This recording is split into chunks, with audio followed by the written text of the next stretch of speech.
Bienvenue dans Au-delà de la planète bleue, le podcast où nous explorons l'histoire de la conquête spatiale. Je suis Domenica et dans cet épisode, nous allons parler de Skylab, la première station spatiale des États-Unis. Un laboratoire en orbite qui a permis à l'humanité de franchir une étape majeure dans l'exploration de l'espace. Aujourd'hui, nous découvrirons comment Skylab est né de l'ère Apollo, les défis qu'il a rencontrés lors de son lancement, les missions qui l'ont habité, les expériences révolutionnaires qu'il a menées et l'héritage qu'il a laissé dans l'exploration spatiale. Accompagnez-moi dans ce voyage vers la première station orbitale américaine. À la fin des années 1960, alors que la NASA se préparait pour l'alunissage d'Apollo 11, elle recherchait également un nouvel objectif dans l'exploration spatiale, une station en orbite.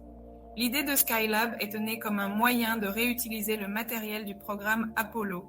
Sa structure principale était un réservoir de carburant modifié de la fusée Saturn V, transformé en laboratoire spatial. Le 14 mai 1973, Skylab a été lancé depuis le centre spatial Kennedy à bord d'une fusée Saturn V. Mais tout ne s'est pas déroulé comme prévu. Lors du lancement, il a subi de graves problèmes techniques qui ont menacé sa viabilité. Les ingénieurs sur Terre savaient que s'ils ne pouvaient pas résoudre ces problèmes, Skylab deviendrait inutilisable et représenterait un échec catastrophique pour la NASA. Lors du lancement, Skylab a subi des dommages critiques. Un bouclier contre les micrométéorites s'est détaché, emportant avec lui l'un de ses principaux panneaux solaires. Cela a laissé la station avec une alimentation électrique réduite et exposée à des températures extrêmes.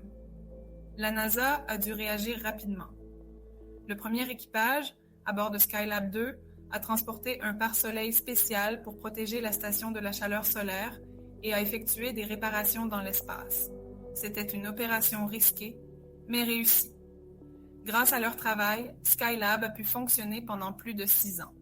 De plus, de nouveaux protocoles de maintenance spatiale ont été développés, essentiels pour les futures stations spatiales. 3 missions majeures ont habité Skylab entre 1973 et 1974. Des astronautes comme Pete Conrad, Alan Bean et Gerald Carr ont mené des expériences en microgravité, observé le Soleil avec des télescopes avancés et étudié les effets de l'apesanteur sur le corps humain. L'une des plus grandes contributions de Skylab a été son étude du Soleil. Grâce à ces télescopes, les scientifiques ont pu observer les éruptions solaires avec un niveau de détail sans précédent, élargissant nos connaissances sur l'activité solaire.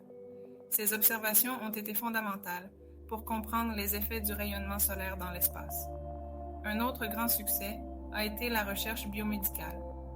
Les astronautes ont passé jusqu'à 84 jours dans la station testant comment le corps humain s'adaptait aux voyages spatiaux de longue durée. Ces études ont jeté les bases des missions prolongées, comme celle de la Station spatiale internationale. De plus, des expériences sur la fabrication de matériaux en microgravité ont été menées, testant comment certains métaux et fluides réagissaient en l'absence de gravité. Ces recherches ont ouvert la voie à de nouvelles technologies pour les futures missions spatiales. En 1979, Skylab est rentré dans l'atmosphère terrestre lors d'une descente incontrôlée. Certains fragments sont tombés en Australie, mais sans causer de dommages significatifs.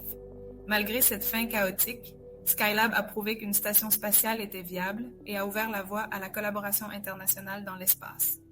Son héritage vit à travers chaque astronaute qui habite aujourd'hui la Station spatiale internationale et dans les futures missions qui emmèneront l'humanité sur Mars et au-delà. Skylab était une expérience audacieuse qui a démontré le potentiel de l'humanité à vivre et travailler dans l'espace. Ce fut un chapitre crucial dans notre quête pour explorer le cosmos. Dans notre prochain épisode, nous parlerons du programme Soyouz, la réponse de l'URSS à la conquête spatiale et son impact sur l'histoire. Si vous avez aimé cet épisode, partagez-le et suivez-nous pour plus d'histoires sur l'exploration spatiale. À bientôt pour la prochaine mission.